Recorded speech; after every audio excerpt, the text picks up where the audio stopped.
Welcome to the Boardroom. I'm Ros Gold-Onwude, and I'm here with Sabrina Ionescu. What's up, Sabrina? How are you? How are you? Good. How are you? Girl, I'm excited and happy to see you. The last time I saw you, you were winning the Pac-12 championship with your Oregon Ducks team. And we'll talk about that. I just want to make sure that everybody who knows you are excellent at the game you play of basketball, I want to just make sure they know all of the accolades. 2,000 points, 1,000 rebounds, 1,000 assists. She recorded over that. The first ever NCAA player, men's or women's, to do that. 26 triple doubles, all-time record men's or women's in college basketball, was leading the nation in assists. Her Oregon Ducks team, they were Pac-12 regular season and tournament champs. They had won 19 straight games. Sabrina, you have all but swept every single National Player of the Year award, Naismith, Wade Trophy, AP, USBWA, ESPN.com. We're just waiting on Wooden to come in, I believe, today. So Sabrina, clearly you're excellent. Your team was excellent, but there was no March Madness, no closure. Now that you've had some time to sit with that, how do you deal with this reality? Yeah. Obviously, it kind of took us by surprise. I could say I'm just really happy that we were able to have a Pac-12 tournament, and now looking back, sort of have closure. I mean, at least we won. We were able to cut down nets, be with our families and friends, and celebrate on the court. But obviously, it wasn't what we were expecting, and kind of the closure that we thought we were going to have. And we haven't all been together since that day. So that's been a little bit weird. I mean, it's a sisterhood, and we kind of all wish that we were able to get back together and just kind of say bye and go our own ways. So that part's kind of hard, but we're still staying close and talking to each other often, talking to our coaches. But I mean, it's different, but we have to find ways to continue to try and get better, continue to work out and stay on top of school. But I'm really specifically talking about the legacy of this season's Oregon Ducks team. You know, how should they be remembered, and how you should be remembered? Yeah, I mean, a year of ups and downs, obviously, and I think kind of a year that we weren't necessarily expecting. But from beating Team USA to beating Stanford twice, and then Oregon State, and then winning the Pac-12 championship, I think this team is going to go down as probably one of the best teams in the history of Oregon women's basketball. And so hopefully, our legacy is that we've created something bigger than just basketball in Eugene. It's kind of a program that's going to be good and really good for years to come. And so hopefully just creating that opportunity for girls in that community and around the world to be able to watch us and aspire to be like us. I don't know if you allow yourself to do this, but you're only human. How do you imagine this season would have finished out if you had a chance to play in March Madness? I don't think we were going to lose again. I think we were peaking at the right time. We were shooting the ball well. We were defending well. We were locked in, and we were hungry. We weren't really okay with just getting to a Final Four. I think that was really the bare minimum. And I don't think we've ever had that mindset, but I think the core group of us, having been to a Final Four last year, we were going to go in trying to win a national championship. And so I'm almost positive that's what would have happened. And so it sucks to not be able to come out on top and to finish it, but things happen for a reason. That's one way to certainly give yourself closure around it. Things happen for a reason. People deal with it all sorts of different ways. The news, that wasn't just you, it wasn't just your team, it was thousands of college athletes who may not have the chance to have closure to their season or continue to compete even in their entire sports careers. Not everybody's going to go pro. What advice or words would you have to those student athletes as you also go through the same thing? Yeah, I mean, it's always worse, and it can always be worse. And so just kind of being appreciative of the opportunity that you've had to be able to play for a school and to be able to represent something that's bigger than yourself is always humbling. And it sucks to have that cut short and not really understand kind of the gravity that holds and how important it is in your life. I mean, some kids have been athletes since they were young and now are going to have to find a new way of life without sports. And so I think just being mindful of the fact that you have to live in the moment, make every day, a masterpiece, and be appreciative of what you have and really not take anything for granted. Would you have liked to see the NCAA handle anything differently? I think I think they did what they could, and they wanted to do the best that they could with the circumstances. I mean, it's hard when the NBA starts, stopping their seasons and then having us play and potentially, get more and more people sick would be catastrophic. So I think what they did was the right move. Obviously, I think if they would have known it in advance that this was going to happen and had more time to prepare, maybe things would have been a little bit different. Maybe we could have had like a tournament where it's kind of survival of the fittest. You play 3 games in 3 days and there's a national champion, and that would be pretty cool as well. But I think with that short notice of time, there wasn't much that they could do. Now, from a business standpoint, I mean, you're about to go into the pros. I've been covering you your whole career. I've actually never seen your jersey for sale. It's always sold out. Like, the arenas are packed for you, girl, and you just know how to handle yourself. Have you ever considered the business opportunity and amount of marketing that is now missed for you as you head into the pros, because there was no March Madness? It was really supposed to be, in my opinion, your swan dance. Yeah, I mean, I do definitely think about not even just me personally, but our team, what we could have done, um, having games on ESPN and having kind of that ability to showcase who we are as women on the court, and finally having all the NCAA tournament games be live on TV where people can watch. I think it was just a step in the right direction for the game, and so it sucks having to miss out on something like that. And personally, on kind of just a brand standpoint. Obviously, it's not the best, but I think you have to kind of make do with what you have. And so hopefully just being able to, from home, start posting videos, start kind of reaching out to an audience with what I can do, because the time just doesn't stop. It's not like I'm not doing anything. There's still a lot of ways that I can contribute to not only myself, but society. Besides being a good basketball player or an excellent basketball player, what do you think your brand is about? I think I just am trying to stand for something bigger than myself. And so I know girls in sports and women's in sports is really important to me, just because I didn't have an equal opportunity that my brothers had growing up. And I was able to see that there wasn't a lot of girls programs for sports, and it was kind of seen weird to be a girl in sports. So hopefully using my platform, I'm just going to be able to kind of make that a norm. It should be normal for girls to want to play sports and to be able to have that equal opportunity. So I think that's what I'm trying to do, and probably will do for as long as I can. Right. The expectation, the normalization of excellence, of seeing you every day, of being box office sellers. You guys had an incredible fan base at Oregon, over 10,000 fans a game. It's packed out. And actually, Nike put out your jersey and it was sold out. Every time your jersey at the Pac-12 tournament, you couldn't even find the Oregon jersey with the number 20 on it. It was sold out every day. New ones would come in, it would sell out. People are always wondering about the marketability and the ability for women athletes, female athletes, to make money. What do you believe is Sabrina Ionescu's selling power heading into the pros? I mean, I think it's at an all-time high. I don't think there was a lot more that I could have done this season with the circumstances that I had to really try and portray anything else that I'm not. Obviously going through ups and downs and trying to find ways to battle through those games where I couldn't even think straight, through those nights that I couldn't even sleep.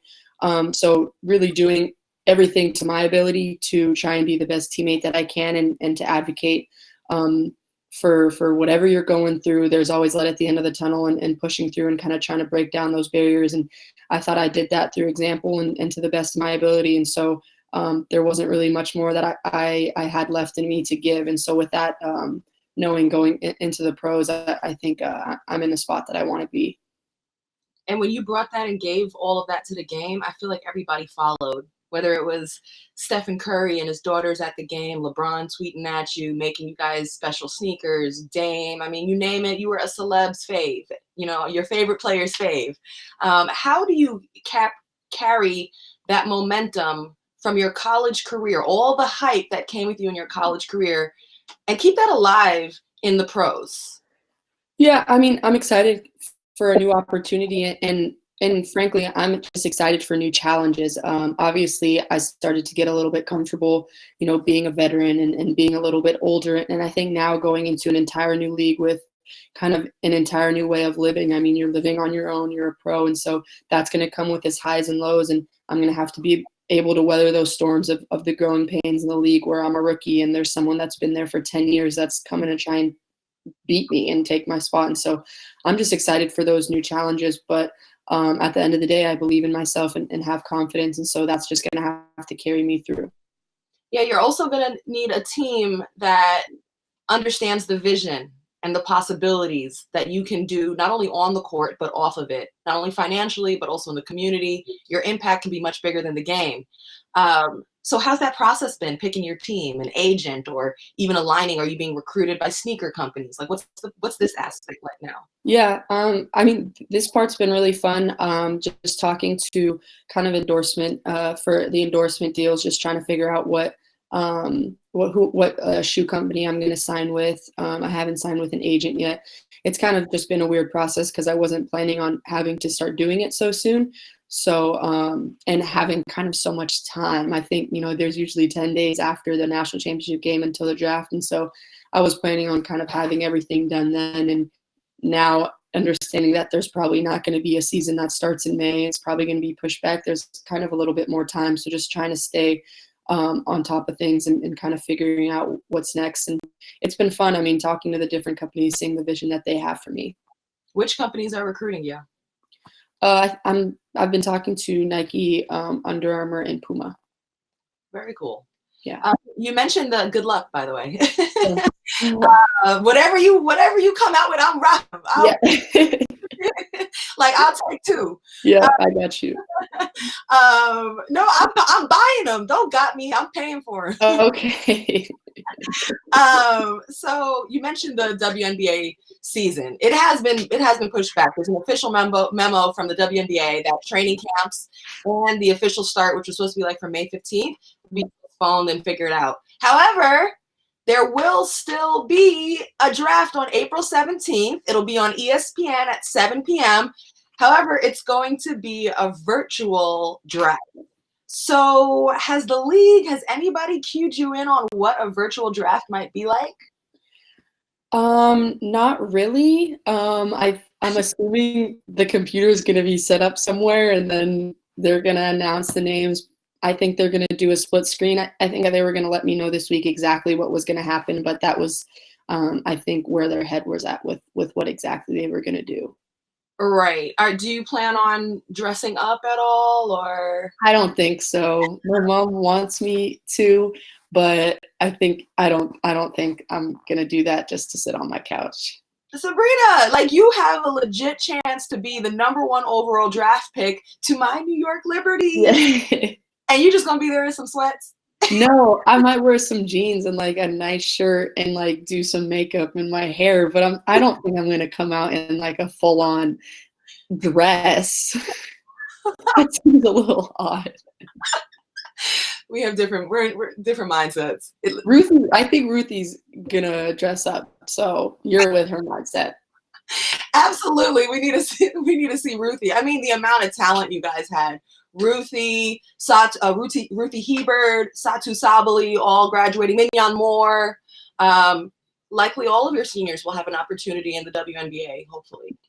Yeah, it's really cool. It's been cool to be able to talk to them and kind of figure out what they're doing, who they're talking to, and kind of what they're doing for the draft as well. So we're still kind of trying to communicate with each other and see where that takes us. So this senior year, it was also intertwined with your dear friend and mentor, Kobe Bryant. You guys, he worked with you. He just constantly was a voice in your life. And obviously the tragic passing of Kobe, Gigi, the other 7 passengers on that horrible helicopter crash, that was it affected all of us and obviously rocked your world. When you found out that Kobe had passed, I had read and you had said that it was at the Oregon State game, you were dedicating the rest of that college season to Kobe. Now that the season has been cut short with no March Madness, will you be also dedicating maybe your rookie year in the WNBA to Kobe? Yeah, I mean, I think I kind of undermined what I really was, I think, going to do. I think now it's almost like the rest of my career. And even after that, I mean, the impact that he had on me and kind of how he was mentoring me, not only through basketball, but through life in general. And having that friendship is more than just a season or it's more than just basketball. So I think, I would say obviously that season I was excited just because of the goals that we had. And I mean, he more than anyone thought that he was almost certain we were going to be able to win it this year because he had watched us for the last 2 years. And so that's all he was telling me was that there's no way we're not going to win it this year. And so I think in that aspect, if we would win it, it would kind of just be the cherry on top to everything that we talked about. But in reality, it's going to be for the rest of my playing days and even after that. How is Kobe still a part of your life every day? I mean, I hear him every day. I talk to him every day. I hear his laugh. I hear his everything in my dreams. Like he's still alive and very well with me and in my head and heart at all times. And so it's been pretty cool to be able to see like that impact that he's had on me and really just understanding that you have to appreciate what you have when you have it and not letting that kind of get to distract you. What was it like that day when you went to speak about Kobe at the celebration of he and Gigi's life at Staples Center? Yeah, it was humbling and honoring to be able to have that opportunity to kind of speak from the heart and be able to express my feelings and hopefully a lot of other people's feelings. It was difficult though, having to play after that. I didn't really think that it would be as hard as it was. But then, leaving that and getting to the game filled with emotions, not being able to warm up. I think I was throwing up for 3 days after that. I think everything kind of just hit me all at once. And I've really been going nonstop since it had happened in January and hadn't taken a practice off or a game off. And so I think it kind of just had hit me. But obviously, I wouldn't trade that for the world. And just being able to give Vanessa a hug and give the girls a hug was huge. What do you remember about your interactions with Vanessa and Natalia? Did they say anything to you? Did you say anything to them? I mean, after I had spoken, I was walking off the stage and just looked at Vanessa, and she was just wiping tears from her eyes and kind of just gave me this nod. And so went up to her and she said thank you, and I said thank you back, and just gave her a hug. And so, I mean, it's special. They're family. What did it mean, or what do you think it means for women's basketball, period, that on a day where all eyes were on Kobe and Gigi's celebration of life, so many women were front and center on that stage? I mean, it just goes to show the impact that he had in our lives and how much he believed in us. And it kind of was a calling to all those other men out there that might be naive and not understand that, we are equal and we do have equal power and no one's superior to the person next to them. And so that's hopefully it opened their eyes to understand that. I mean, if they valued Kobe and what he did, then they should value us because he did. And so it was really cool to be able to see everyone out there speaking, all the people that had an impact in his life and vice versa. If there is a memory that you really hold on to, or a favorite one, or that you have of Kobe Bryant when he was alive, what is that memory that you hold on to this day?